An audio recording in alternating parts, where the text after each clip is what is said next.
Yo, what's up mga tropa pips? Magandang araw po sa inyong lahat at welcome po dito sa ating live. Live ko na lang para diretso na.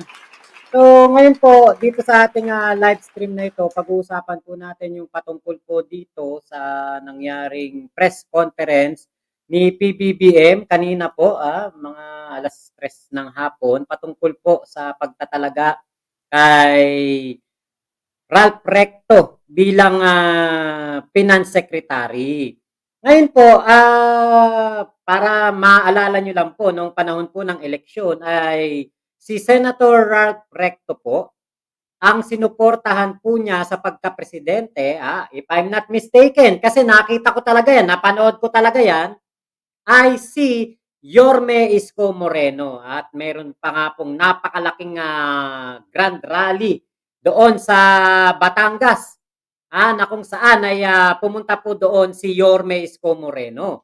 So ngayon po, ito po yung balita patungkol diyan kanina. Ito, panoorin po muna natin.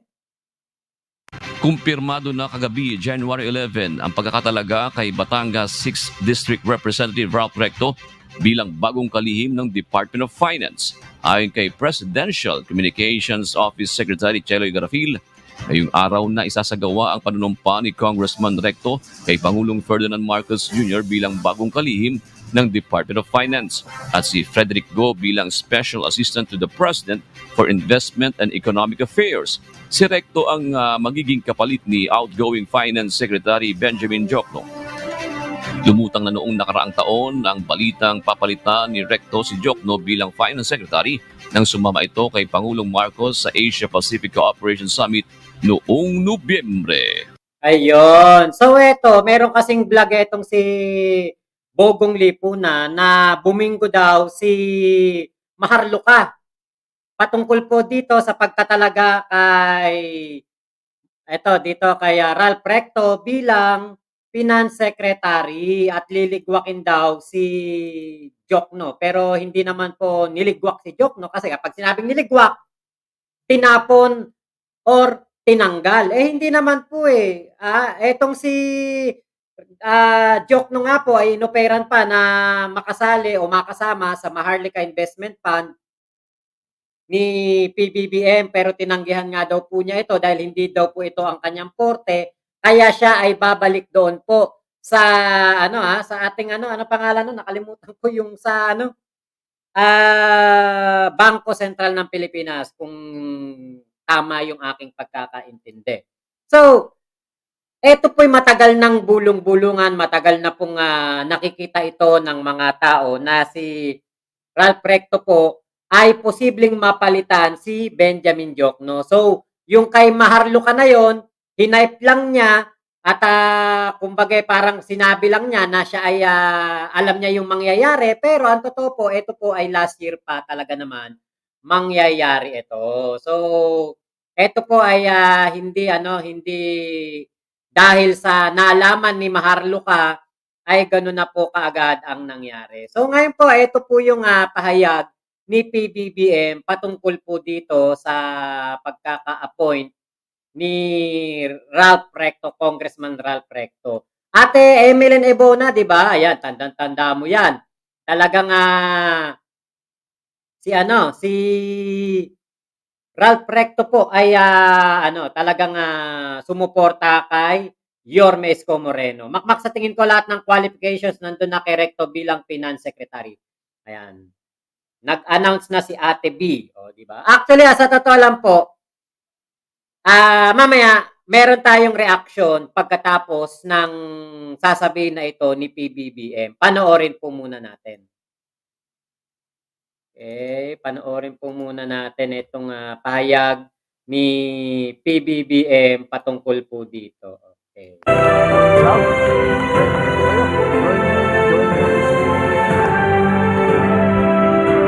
Ayun, naku, teka, merong merong copyright yan pag ganyan. Okay, abante na natin ng konti. May copyright yan pag ganyan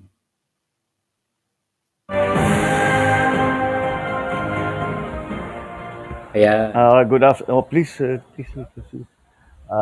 Especially our newly appointed officers and their families, and our friends from the press.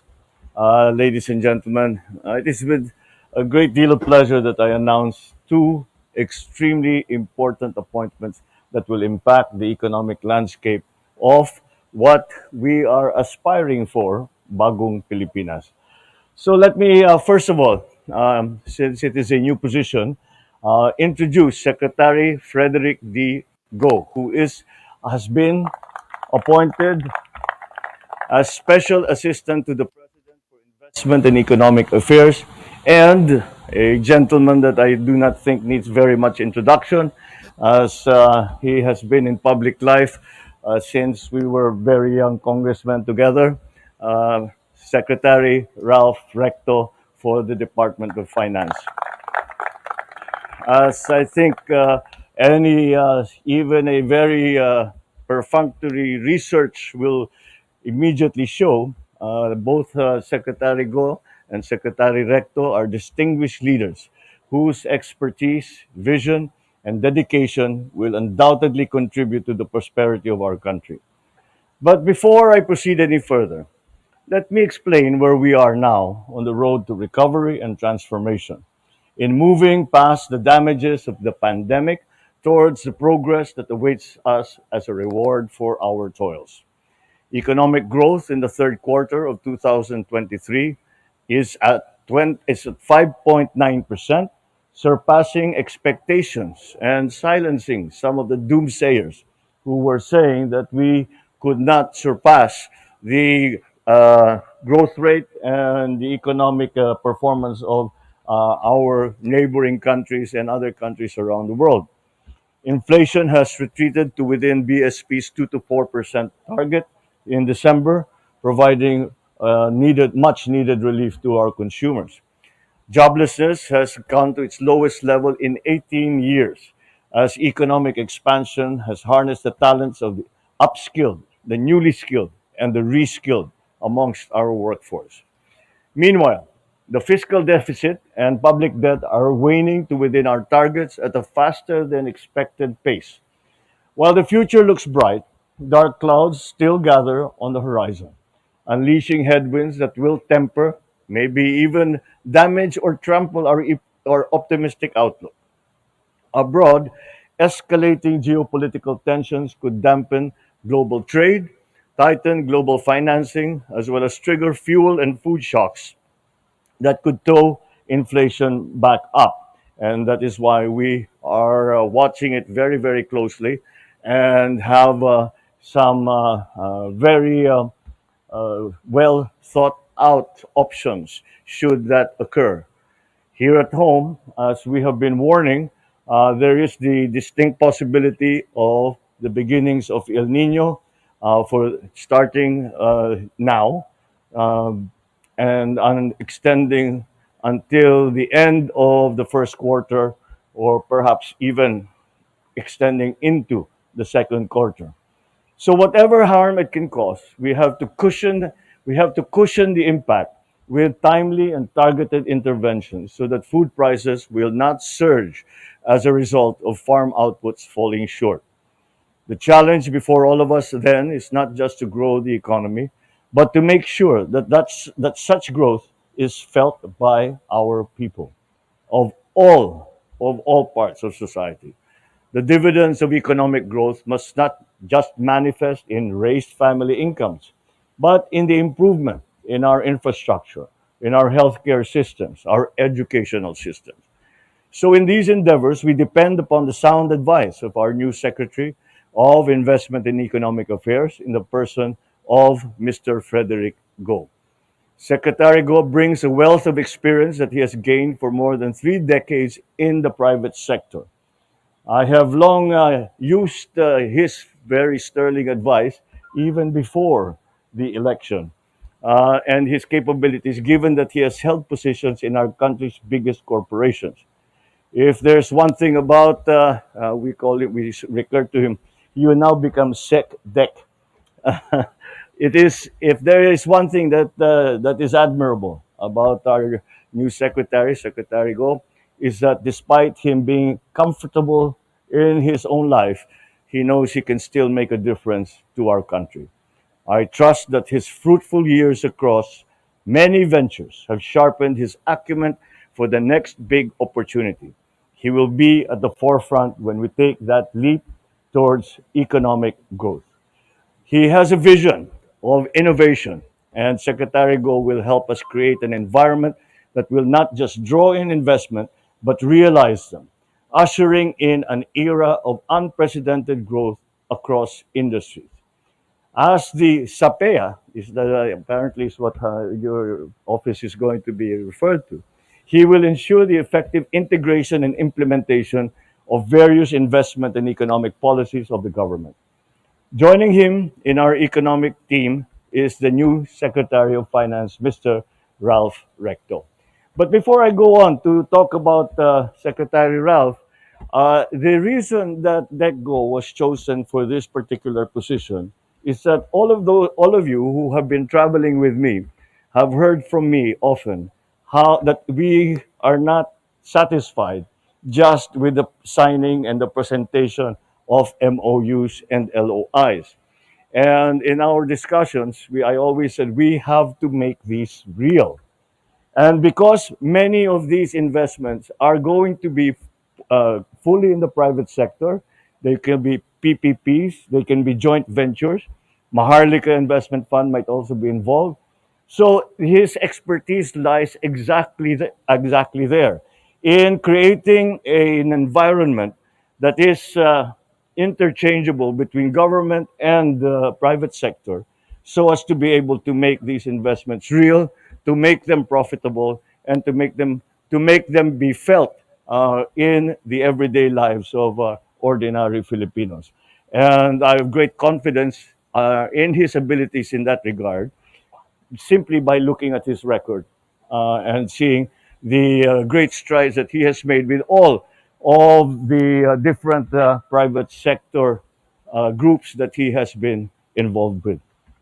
Now, with Secretary Recto, whose name and face is familiar to all of us, he has already had a remarkable career in public service, having excelled in various roles within the government. He will be a major player on how we stay on the path of growth, meet and even surpass our medium term fiscal targets, and achieve our developmental targets. He will promote not just ease in paying taxes, but also in efficiently and effectively spending those collections. Because the citizens' reward for tax compliance should be better and more responsive public services.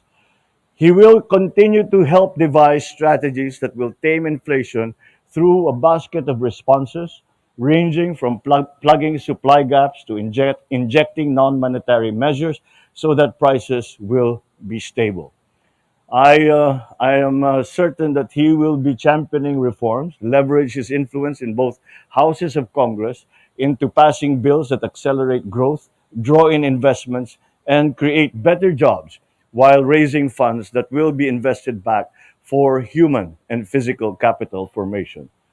Many of the measures that make tax regimes more efficient, easy to administer and to comply with, and equitable are in the advanced stages in the House, both houses of Congress.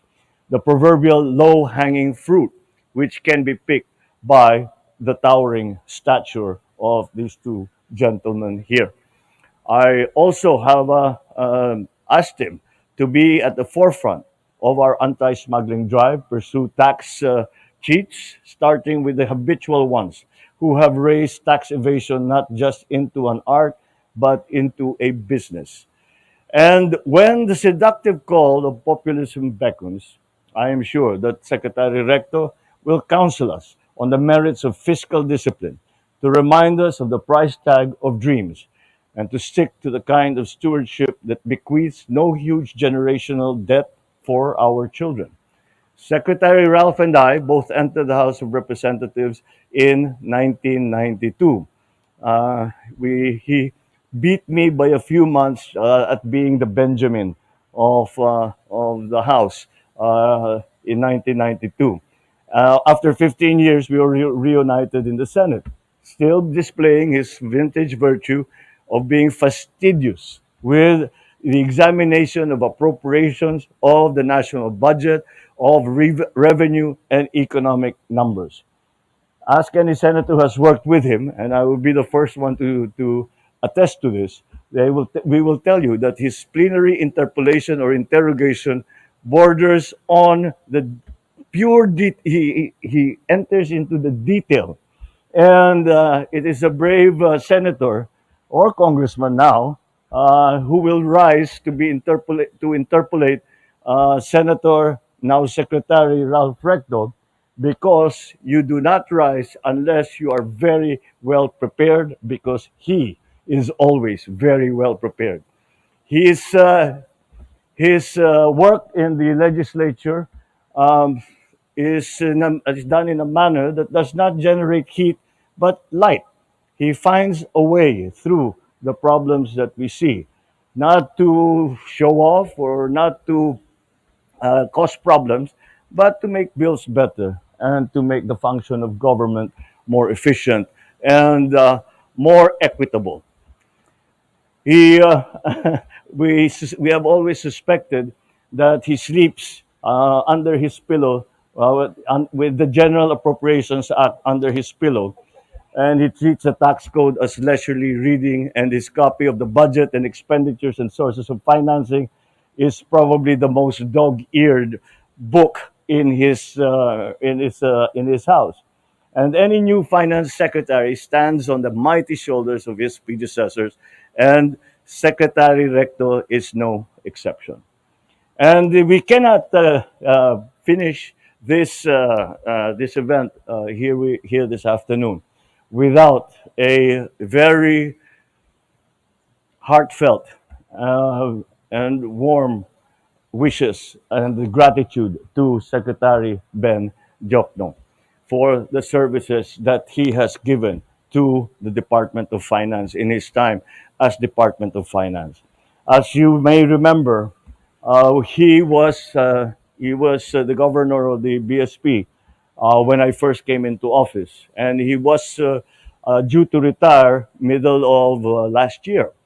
But I think we all ganged up on him and asked him to please continue as Department of Finance, simply because we had to get the economy, we had to get our policies onto the right track. And he has done a splendid job as secretary. And during his watch, when the pandemic's lingering effects congealed with new crises, which would have created a perfect storm had they not been diffused. Being one of our country's pillars of economic management, we shall continue to rely on your expertise and exuberance as a member now of the Monetary Board. Maraming salamat from a grateful nation, Secretary Ben Jokno. He has the original plan actually was for us to. I asked Secretary Ben Jokno if he would like to join the Maharlika Investment Fund and the management of that, and to also serve as a liaison between the private sector in that capacity in the Maharlika Fund, as a liaison between government and the private sector and the fund. But he begged off, saying that this is the investment fund, a sovereign fund, is not in with what he feels is a specialty of his. So he will return to his purely financial duties now in the Monetary Board. Once again, I cannot thank Secretary Ben Jokno enough for setting the economy onto the right path. He has guided us. He has put the essentials into place. He has made the structural changes that we need, and therefore he has these economic figures, the results that we are getting.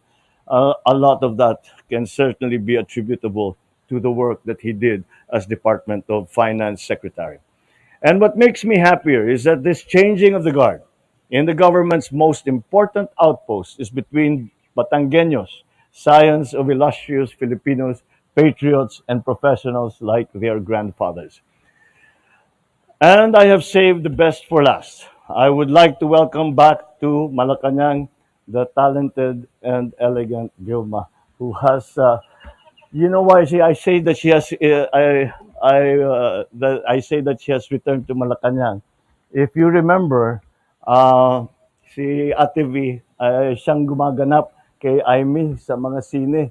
Yung una, yung Iginuhit ng Lahi, at yung Iginuhit ng Tadhana, and the next one was Ipinagbuklod ng Lahi. And I still remember the time that I really became friends with her was when they were shooting here in the palace in 1968, preparing for the elections of 1969. So she's it's a welcome back to the palace. It took me a long time to get Secretary Ralph to say yes, but I was told it was still shorter than the time for Vilma to say yes to Ralph almost 40 years ago. Kaya sineswerte pa rin ito ng ating kaibigan na si Secretary Ralph. My fellow Filipinos, these two gentlemen embody the values of competence, integrity, and a deep sense of responsibility that we look for in our government leaders. Together, they will form part of a dynamic team committed to steering our economic policies towards inclusivity and progress. We will work towards creating an environment that encourages investment, stimulates economic opportunities, and uplifts the lives of every Filipino citizen. I thus call upon everyone to support our new secretaries as they assume these critical roles in the government. Let us join hands and build a future where economic prosperity is shared by all, where opportunities abound, and where the Philippines stands tall on the global stage. Thank you very much, and good afternoon. Okay. Are there? Do we open the floor to? All right. Let's take some questions from the members of the press. Thank you, Mr. President. And now we open the floor to some questions from the media, starting with Alan Francisco of PTV4. Hi, Mr. President, everyone. Good afternoon. Magandang hapon po. Yeah. Sir, why change horses in midstream? Ano po sa palagay ninyo yung mga offer ni Secretary Recto sa table sa pangalawang taon po ninyo sa pwesto bilang Pangulo ng Bansa? We are not changing horses in midstream. We are continuing the policies that we had laid out from the beginning. It would be, I would think, poor judgment on our part, having seen the effects of the changes in policy, the changes in structure, as you would say, to change them in the middle of our progress, and we are making such good progress. But it was just time for Secretary Ben Jokno. He felt that it was time for him to return to his natural habitat, if you will, in the Banco Central and in the Monetary Board.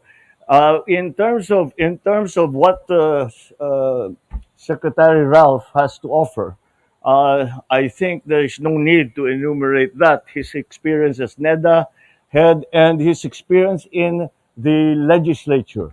I really, well, what I said very quickly in my statement is that he has always been the lead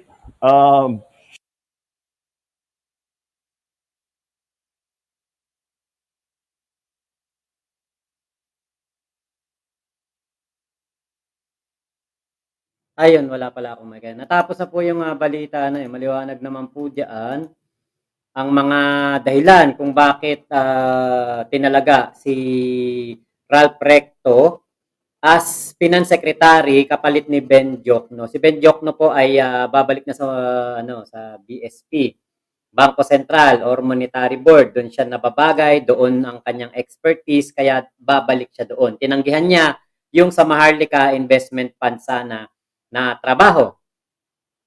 Ngayon po, marami po kasing pumupuna dito kay Ralph Recto kasi sinasabi ito daw si plus 12 sa BAT. na hanggang ngayon daw ay nagpapahirap sa Pilipino.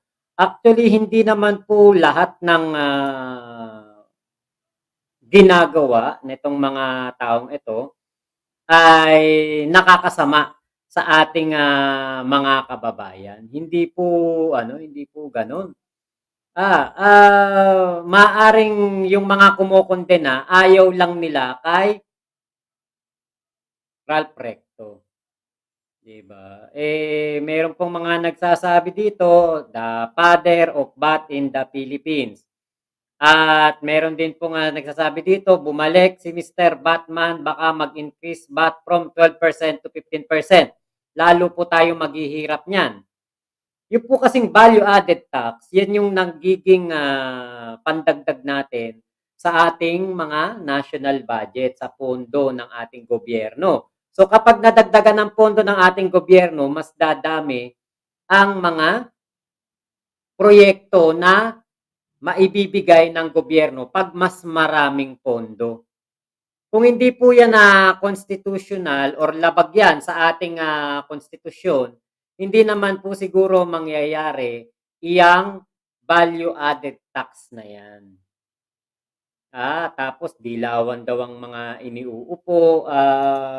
Siguro baka dati dilawan si Ralph Recto. Pero ngayon, nitong 2022 election bilang isang Iskonian, talagang ako'y napanood ko. Nakita ko na ang sinuportahan ni Ralph Recto noong nakaraang eleksyon ay si Yorme Isko Moreno. Kaya po kung sakali na itong si Ralph Recto ay kinuha ni PBBM, kasi ang dilawan, sa totoo lang, ika'y dilawan, ika'y pulahan, ika'y berdehan o asulan kapag panahon lamang ng kampanyahan at eleksyon. Pero after mong bumoto na italaga na yung mga panalo, iisa lang ang kulay ng bawat Pilipino at yun ay kayumanggi. Diba? Kayumanggi tayo. Kayumanggi tayong lahat. Wala nang kulay-kulay yan pagkatapos ng eleksyon. Pagkatapos ng eleksyon, dapat tayo, iisa lang kulay natin, kayumanggi.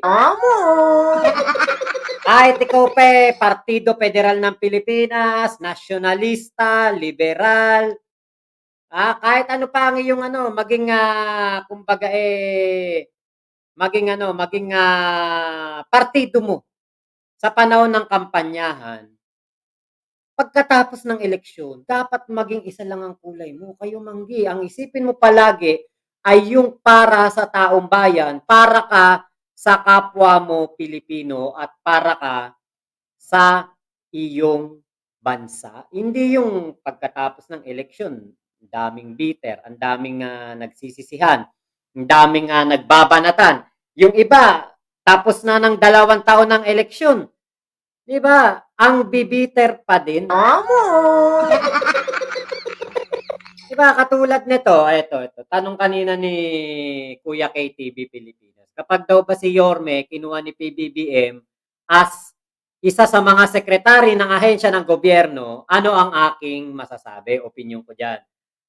Ako po'y nung nakaraang taon, tuwang-tuwa ako nung meron po akong nakita sa GC ng mga Iskonians at GC ng mga DDS at GC ng mga vlogger na meron pong nagpasa doon. Si Yorme po ay nakalagay yung kanyang pangalan, litrato niya, tapos DSWD Secretary. Aba, nung nakita ko yun, talaga ba 'to? Totoo ba 'to? Talaga bang kukunin niya ni PBBM si Yorme? Aba, natuwa po ako kasi para sa akin, napakagandang pagkakataon po niyan para si Yorme Isko Moreno ay mas makatulong sa ating bayan kahit na hindi pa po siya naging presidente. Hindi man po siya naging presidente, ang importante, imagine niyo naman 'yun kung si Yorme naging DSWD secretary, malaki ang maitutulong niya sa ahensya para yung nagawa niya sa Maynila na pagtulong sa ating mga kababayan, 'di ba? gagawin na lang niya, kumbaga meron na siyang nakalatag na plano, blueprint sa nangyari sa Maynila, gagawin na lang niya 'yan sa ano, sa buong bansa. 'Di ba, hindi na kailangan pang magpakahirap ni Yorme, napakadali na lang niyang ma-execute ang kanyang mga proyektong ginawa sa Maynila dahil nagawa niya na 'yun, eh. So, kayang-kaya niyang gawin sa buong bansa 'yan. Kasi nakita niya na, katulad no'n mga lolo't lola, may mga cake kada birthday, may natatanggap na regalo. O tapos kada merong, sakuna, katulad no'n panahon ng pandemya, merong mga ayudang natatanggap ang mga Manilenyo, mahirap o mayaman, makakatanggap. Imagine niyo isang DSWD secretary, dating Manila mayor, na napakaganda ng nagawa sa Maynila, aba, pabor na pabor ako diyan, gustong-gusto ko 'yan. Kaya lang nga po hanggang lumipas ang ilang, panahon ay, hindi pa rin po naiimbita si Yorme Isko Moreno na sumali, sa ano, sa kanyang, sa administrasyon ni PBBM. Hindi pa nakukumpida si Yorme. At isa pa, masaya naman si Yorme sa kanyang, hosting job sa Tape Incorporated. Tinanong ko rin kay Yorme 'yan, sabi ko, "Yorme, totoo po ba 'to?" Pinasa ko yung, picture nung, nakita ko na pinost o pinasa sa GC. Sinabi ko kay Yorme, "Yorme, totoo po ba ito? Kayo po ay, magiging DSWD secretary?" Ang sagot ni Yorme ay, "Wala pa namang ganyang offer sa akin as of this moment." O sabi ko, "Thank you po, okay po, thank you po sa clarification." Kasi sa totoo lang, kunin ng DSWD si Yorme or hindi, or kunin man siya ni PBBM or hindi, wala namang problema, 'di ba? Kasi si Yorme naman masaya sa kanyang hosting job. Masaya siya sa tahanang pinakamasaya, 'di ba? Masaya siya doon. Nakita natin kung anong sigla ng programa dahil merong isang Yorme. Nakita natin kung gaano kasaya ang tahanang pinakamasaya dahil merong Yorme Isko Moreno. 'Di ba? So, ano 'yun, kahit saan si Yorme, kahit saan mo ilagay, lagay mo sa showbiz, lagay mo sa 'di ba nasa ano na siya, nasa Black Rider, ilagay mo siya sa tahanang pinakamasaya, lagay mo siya sa politika, lagay mo siya sa gobyerno. Panahon ni Tatay Digong, naging undersecretary siya ng, Department of Transportation kung di ako nagkakamali. Undersecretary or naging ano siya, naging, isa siya sa mga namumuno diyan sa DOTR. So, kahit saan pwede si Yorme. Ay!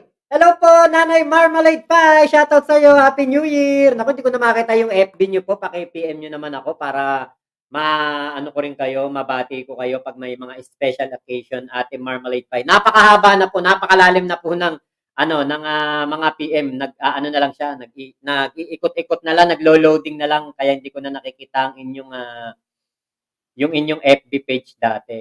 Nilipat Brad pero ayaw na niya. Dilawan Brad si Recto, sabi ni Ruel Rica Blanca. Okay nga. Sige sabi. Dilawan, okay, dilawan. Wala namang nga problema kahit ano pa ang maging kulay mo. Basta ang importante, mananatili kang kayumanggi pagkatapos ng eleksyon. 'Di ba diyan lang naman nagkakaroon ng ano, kulay-kulay kapag panahon ng kampanyahan. Pero pagkatapos ng kampanyahan ng eleksyon, ang mga Pilipino dapat iisa na lang ang kulay, kayumanggi. Wag po nating, alisin yung kulay na kayumanggi. Kasi po, kapag ika'y naging iba kulay mo, naging puti ka, kaya ikaw ay, naging, violet, napakapangit, 'di ba? 'Di bale ng ano na lang, kayumanggi na lang. Lahat naman tayo kayumanggi, 'di ba?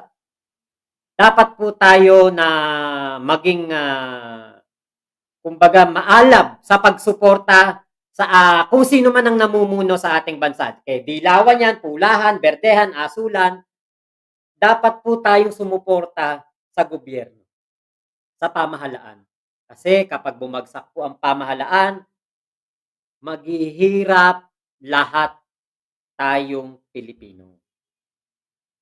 Hindi po ganito kasi baka iniisip nung iba, lumaban ako sa pamahalaan, kaya pag bumagsak ang pamahalaan, pag bumili ko bigas, 50 lang.